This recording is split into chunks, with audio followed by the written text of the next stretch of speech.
एक पहाड़ी के नीचे रामगढ़ नाम का एक गांव था। गांव के सारे जानवर हरी घास खाने के लिए सुबह उसी पहाड़ी के ऊपर बसे जंगल में जाते और शाम होते होते घर वापस आ जाते थे। हर दिन की तरह लक्ष्मी नाम की एक गाय अन्य गायों के साथ उसी पहाड़ी के जंगल में घास खाने के लिए गई थी। वह हरी घास खाने के लिए इतनी प्रसन्न थी कि कब एक शेर की गुफा के पास पहुंच गई उसे पता ही नहीं चला। शेर अपनी गुफा में सो रहा था और वह पिछले 2 दिनों से भूखा भी था। जैसे ही लक्ष्मी शेर की गुफा के पास पहुंची, गाय की खुशबू से शेर की नींद खुल गई।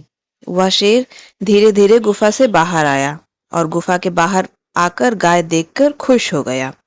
शेर ने मन ही मन सोचा कि आज उसकी 2 दिनों की भूख मिट जाएगी।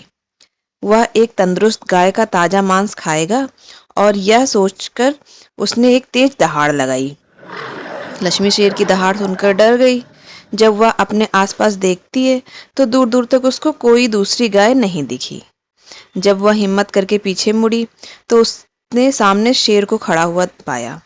उस शेर ने लक्ष्मी को देखकर फिर से दहाड़ लगाई और लक्ष्मी से कहा, मुझे 2 दिन से कोई शिकार नहीं मिल रहा है। मैं भूखा था, शायद इसलिए भगवान ने मेरा पेट भरने के लिए तुम्हें मेरे यहाँ भेज दिया है। आज मैं तुम्हें खाकर अपनी भूख मिटा लूंगा। शेर की बात सुनकर लक्ष्मी डर जाती है। वह रोते हुए शेर से कहती है, मुझे जाने दो, मुझे मत खाओ। मेरा एक छोटा बच्चा है जो अभी सिर्फ सिर्फ मेरा ही दूध पीता है और उसे घास खाना अभी तक नहीं आया है। लक्ष्मी की बात सुनकर शेर हंसते हुए कहता है, तो क्या मैं अपने हाथों में आया शिकार को ऐसे ही जाने दूं? मैं तो आज तुम्हें खाकर अपनी 2 दिन की भूख मिटाऊंगा। शेर के ऐसा कहने पर लक्ष्मी उसके सामने रोने लगी और विनती करते हुए बोली, आज मुझे जाने दो। मैं आज अपने बछड़े को आखिरी बार दूध पिला दूंगी और उसे बहुत सारा प्यार करके कल सुबह होते ही तुम्हारे पास आ जाऊंगी। फिर तुम मुझे खा लेना और अपना भूखा पेट भर लेना। शेर लक्ष्मी की यह बात मान गया और धमकी देते हुए कहता है, अगर कल तू नहीं आई तो मैं तेरे गांव आऊंगा, फिर तुझे और तेरे बेटे दोनों को खा जाऊंगा। लक्ष्मी शेर की यह बात सुनकर खुश हो जाती है और शेर को अपना वचन देकर गांव वापस चली जाती है। वहां से वह सीधे अपने बछड़े के पास जाती है, उसे दूध पिलाती है और बहुत सारा प्यार करती है। फिर बछड़े को शेर के साथ हुई सारी घटना बताती है और कहती है कि उसे अब अपना ख्याल खुद ही रखना होगा। वो कल सुबह होते ही अपना वचन पूरा करने के लिए शेर के पास चली जाएगी। अपनी माँ की बात सुनकर बछड़ा रोने लगता है। दूसरे दिन सुबह होते ही लक्ष्मी जंगल की तरफ निकल जाती है और शेर की गुफा के सामने पहुंचकर शेर से कहती है, अपने वचन के अनुसार मैं तुम्हारे पास आ गई हूँ। अब तुम मुझे खा सकते हो।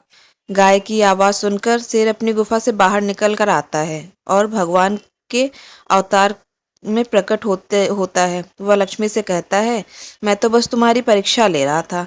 तुम अपने वचन की पक्की हो। मैं इससे बहुत प्रसन्न हुआ। तुम अब अपने घर और अपने बछड़े के पास जा सकती हो। इसके बाद वे उस गांव को गौ माता होने का वरदान भी देते हैं और उसी दिन के बाद से सभी गायों को गौ माता कहकर कहना शुरू कर देते हैं। इस कहानी से हमें क्या सीख मिलती है? हमें जान की बाजी लगाते हुए भी अपने दिए हुए वचन को पूर्ण करना चाहिए। यही हमारे दृढ़ व्यक्तित्व को दर्शाता है। तो बच्चों, आप सबको ये कहानी कैसी लगी मुझे कमेंट करके ज़रूर बताइएगा और ऐसी ही रोचक और प्रेरणादायक कहानियों के लिए मेरे चैनल पे बने रहिए। Please like, share and subscribe my channel. Bye bye. Thank you.